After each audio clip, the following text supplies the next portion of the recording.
1.33। আচ্ছা, বলছে দ্য 1954 1954 সালে নোবেল পুরস্কার ইন লিটারেচার 1954 সালে নোবেল পুরস্কার পায় সাহিত্যে ওয়াজ অ্যাওয়ার্ড দেওয়া হয়েছিল to the American author, American লেখককে দেওয়া হয়েছিল।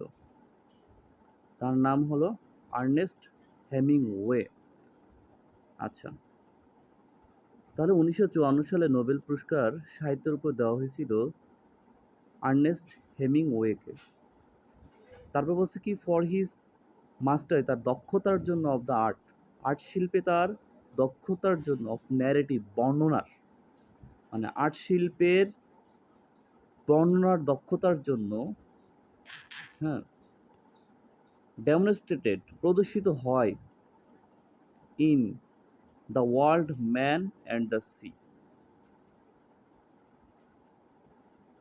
এখানে বলা হচ্ছে তার দক্ষতার বর্ণনার দক্ষতার জন্য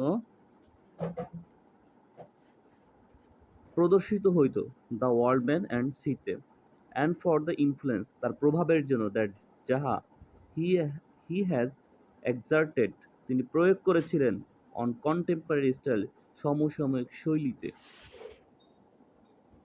তাহলে অর্থটা দাঁড়াচ্ছে 1954 সালের সাহিত্যে নোবেল পুরস্কার পায় আমেরিকান লেখক আর্নেস্ট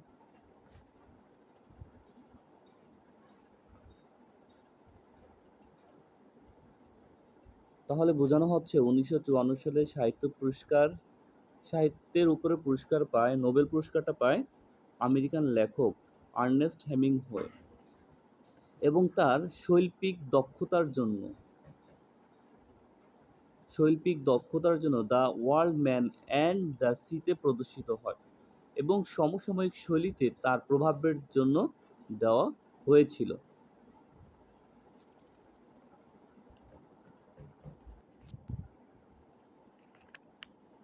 পরবর্তী লাইনটা কি বলছে?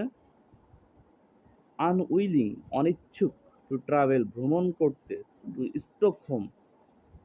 স্টকহোম আফটার, পর, টু, দুইটি, নিয়ারলি, প্রায়, ফাটল, মারাত্মক, প্লেন, বিমান ক্রাশের দুর্ঘটনা হয়।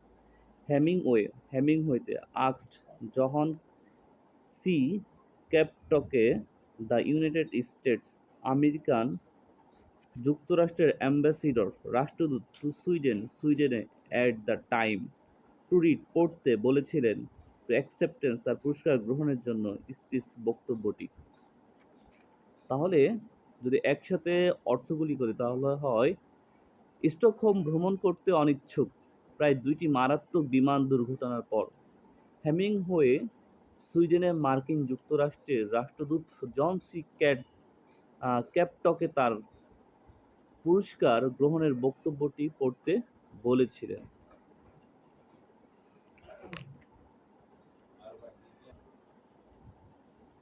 দিস অ্যাকসেপ্টেন্স, এই পুরস্কার গ্রহণের পর স্পিচ, বক্তব্যটি, ইন কনসিডার, বিবেচিত হয়, on of the best ever, সর্বকালের, বিবেচিত হয় কি সর্বকালের সেরা হিসাবে।